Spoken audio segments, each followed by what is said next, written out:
So one question I get all the time, and that is, how do you measure a hexagon? Well, it's not a straightforward answer. Because in geometry, we measure a hexagon by its diameter, which is related to the circle that it sits inside. But in quilting, we measure a hexagon by the length of one of its sides.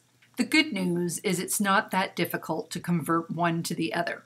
As you can see, a hexagon has 6 equilateral triangles inside it, which means that the diameter is equal to 2 sides, or one side is equal to half the diameter. So when I buy this punch from Fiskars, I am buying a 1.5 inch punch, but it is making me a 3/4 inch hexagon.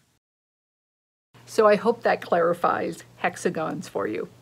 If you haven't checked out my video on hand care for quilters, I'll leave a link here, or my interview last week on Karen's Quilt Circle with Rose Parr on healthy living. See you Friday.